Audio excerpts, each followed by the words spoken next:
Jacob Riis, 1849 to 1914, was a Danish-American social reformer and photographer who made a significant contribution to the reform of living conditions in New York at the end of the 19th century. Conditions which, for many impoverished inhabitants, were simply terrible. Not only did Riis experience the poverty of the city's slums when working as a police reporter, he also documented and exposed the squalid living conditions of its tenements and the laissez-faire attitude of slum landlords. He was well placed to reveal such poverty, since, when he arrived in America in 1870, he had exhausted his money, experiencing hunger and homelessness for himself.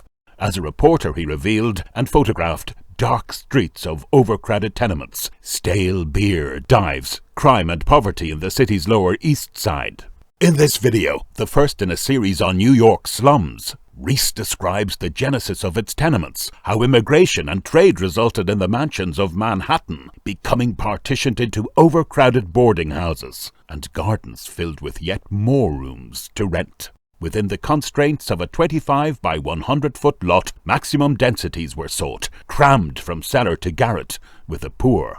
From 1800, and in the space of 100 years, the city's population grew from 60,000 to nearly 2 million. It's no surprise that by the 1920s, New York had overtaken London as the most urbanized area in the world. Accommodation was mean, filthy, and overpriced. No more than a tool for its owners to part money from the poor. Find out the squalor that Riis uncovered in the 1880s and discover how the other half lived. Before we move on, please consider clicking the subscribe button for more content like this. If you find this video interesting, I would really appreciate it if you could give it a thumbs up and share it widely with friends and family. Please check out the description to see how you can support the channel and the content we make. Long ago it was said that one half of the world does not know how the other half lives. That was true then. It did not know because it did not care. The half that was on top cared little for the struggles and less for the fate of those who were underneath, so long as it was able to hold them there and keep its own seat. There came a time when the discomfort and crowding below was so great and the consequent upheaval so violent that it was no longer an easy thing to do, and then the upper half fell to inquiring what was the matter. Information on the subject has been accumulating rapidly since, and the whole world has had its hands full answering for its old ignorance. In New York, the youngest of the world's great cities, that time came later than elsewhere, because the crowding had not been so great. There were those who believed that it would never come, but their hopes were vain. Greed and reckless selfishness wrought like results here as in the cities of older lands. When the Great Riot occurred in 1863, so reads the testimony of the Secretary of the Prison Association of New York before a legislative committee appointed to investigate causes of the increase of crime in the state 25 years ago, every hiding place and nursery of crime discovered itself by immediate and active participation in the operations of the mob. Those very places and domiciles, and all that are like them, are today nurseries of crime and of the vices and disorderly courses which lead to crime.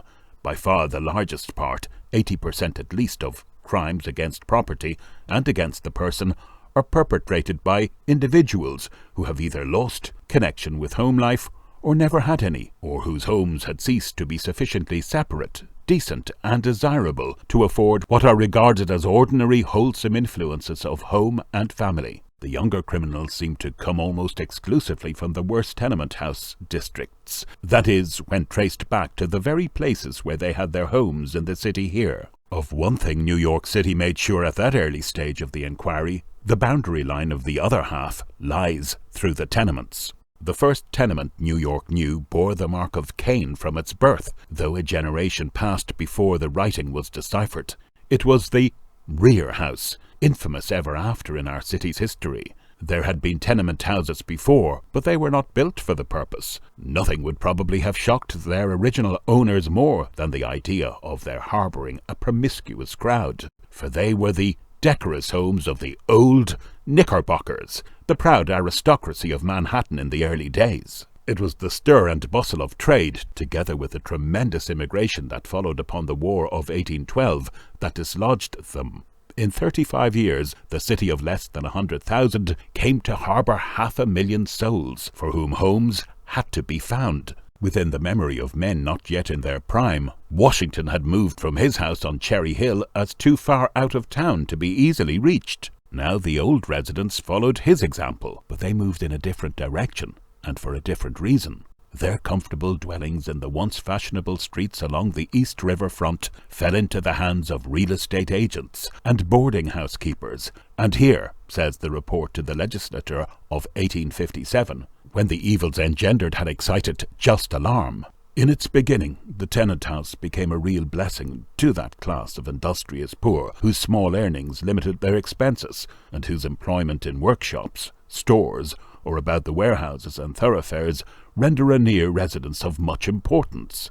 Not for long, however. As business increased and the city grew with rapid strides, the necessities of the poor became the opportunity of their wealthier neighbours, and the stamp was set upon the old houses, suddenly become valuable, which at the best thought and effort of a later age has vainly struggled to efface. There, large rooms were partitioned into several smaller ones, without regard to light or ventilation, the rate of rent being lower in proportion to space or height from the street, and they soon became filled from cellar to garret with a class of tenantry living from hand to mouth, loose in morals, improvident in habits, degraded and squalid as beggary itself. It was thus the dark bedroom, prolific of untold depravities, came into the world. It was destined to survive the old houses, in their new role, says the old report, eloquent in its indignant denunciation of evils more destructive than wars. They were not intended to last. Rents were fixed high enough to cover damage and abuse from this class, from whom nothing was expected, and the most was made of them while they lasted. Neatness, order, cleanliness were never dreamed of in connection with the tenant house system, as it spread its localities from year to year, while reckless, slovenliness, discontent, privation, and ignorance were left to work out their invariable results, until the entire premises reached the level of tenant house dilapidation, containing but sheltering not the miserable hordes that crowded beneath smouldering, water-rotted roofs, or burrowed among the rats of clammy cellars. Yet so illogical is human greed that, at a later day, when called to account, the proprietors frequently urged the filthy habits of the tenants as an excuse for the condition of their property, utterly losing sight of the fact that it was the tolerance of those habits which was the real evil, and that for this they themselves were alone responsible. Still, the pressure of the crowds did not abate, and in the old garden where the stolid Dutch burgher grew his tulips or early cabbages, a rear house was built, generally of wood, 2 stories high at first. Presently it was carried up another story, and another, where 2 families had lived. 10 moved in. The front house followed suit, if the brick walls were strong enough. The question was not always asked, judging from complaints made by a contemporary witness, that the old buildings were often carried up to a great height without regard to the strength of the foundation walls. It was the rent the owner was after. Nothing was said in the contract about either the safety or the comfort of the tenants. The garden gate no longer swung on its rusty hinges. The shell-paved walk had become an alley. What the rear house had left of the garden, a court. Plenty such are yet to be found in the 4th Ward, with here and there one of the original rear tenements. Worse was to follow. It was soon perceived by estate owners and agents of property that a greater percentage of profits could be realized by the conversion of houses and blocks into barracks, and dividing their space into smaller proportions, capable of containing human life within 4 walls. Blocks were rented of real estate owners, or purchased on time, or taken in charge at a percentage, and held for underletting. With the appearance of the middleman, wholly irresponsible and utterly reckless and unrestrained, began the era of tenement building, which turned out such blocks as Gotham Court, where, in one cholera epidemic that scarcely touched the clean wards, the tenants died at the rate of 195 to the 1,000 of population, which forced the general mortality of the city up from 1 in 41.83 in 1815 to 1 in 27.33 in 1855, A year of unusual freedom from the epidemic disease, and which wrung from the early organisers of the health department this wail. There are numerous examples of tenement houses in which are lodged several hundred people that have a pro rata allotment of ground area scarcely equal to 2 square yards upon the city lot, courtyards and all included. The tenement house population had swelled to 500,000 souls by that time, and on the east side, in what is still the most densely populated district in all the world, China not excluded, it was packed at the rate of 290,000 to the square mile, a state of affairs wholly unexampled. The utmost cupidity of other lands and other days had never contrived to herd much more than half that number within the same space. The greatest crowding of old London was at the rate of 175,816. Swine roamed the streets and gutters as their principal scavengers.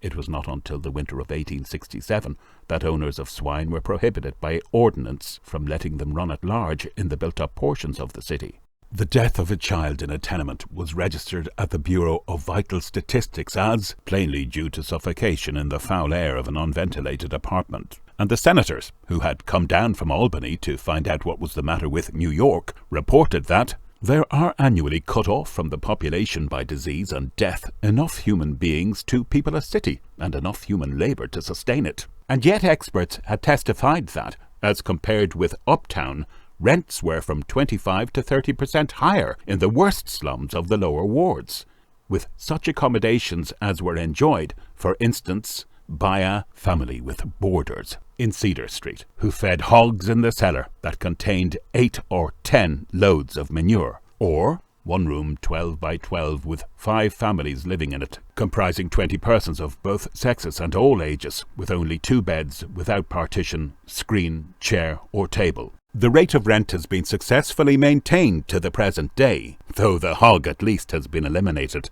Lest anybody flatter himself with the notion that these were evils of a day that is happily past and may safely be forgotten, let me mention here 3 very recent instances of tenement house life that came under my notice. One was the burning of a rear house in Mott Street, from appearances one of the original tenant houses that made their owners rich. The fire made homeless 10 families who had paid an average of $5 a month for their mean little cubbyholes. The owner himself told me that it was fully insured for $800, though it brought him in $600 a year rent. He evidently considered himself especially entitled to be pitied for losing such valuable property. Another was the case of a hard-working family of man and wife, young people from the old country who took poison together in a Crosby Street tenement because they were tired. There was no other explanation, and none was needed when I stood in the room in which they had lived. It was in the attic with sloping ceiling and a single window so far out on the roof that it seemed not to belong to the place at all. With scarcely room enough to turn around in, they had been compelled to pay $5.50 a month in advance. There were 4 such rooms in that attic, and together they brought in as much as many a handsome little cottage in a pleasant part of Brooklyn. The third instance was that of a family of husband, wife, and baby in a wretched rear rookery in the West 3rd Street. Their rent was $8.50 for a single room on the top story, so small that I was unable to get a photograph of it, even by placing the camera outside the open door. 3 short steps across either way would have measured its full extent. "What are you going to do about it?" is the question of today. It was asked once of our city in taunting defiance by a band of political cutthroats, the legitimate outgrowth of life on the tenement house level. Law and order found the answer then and prevailed. With our enormously swelling population held in this galling bondage, will that answer always be given? It will depend on how fully the situation that prompted the challenge is grasped. 40% of the distress among the poor, said a recent official report, is due to drunkenness. But the first legislative committee ever appointed to probe this sore went deeper down and uncovered its roots. The conclusion forced itself upon it that certain conditions and associations of human life and habitation are the prolific parents of corresponding habits and morals, and it recommended the prevention of drunkenness by providing for every man a clean and comfortable home. Years after, a sanitary inquiry brought to light the fact that more than one half of the tenements with 2/3 of their population were held by owners who made the keeping of them a business, generally a speculation. The owner was seeking a certain percentage on his outlay, and that percentage very rarely fell below 15% and frequently exceeded 30%. 40% was declared by witnesses before a Senate committee to be a fair average interest on tenement property. Instances were given of it being 100% and over. The complaint was universal among the tenants that they were entirely uncared for, and that the only answer to their requests to have the place put in order by repairs and necessary improvements was that they must pay their rent or leave. The agent's instructions were simple but emphatic: collect the rent in advance, or, failing, eject the occupants. Upon such a stock grew this upas tree, a toxic tree sometimes called the tree of death. Small wonder the fruit is bitter. The remedy that shall be an effective answer to the coming appeal for justice must proceed from the public conscience. Neither legislation nor charity can cover the ground. The greed of capital that wrought the evil must itself undo it, as far as it can now be undone. Homes must be built for the working masses by those who employ their labour, but tenements must cease to be good property in the old heartless sense. Philanthropy and 5% is the penance exacted.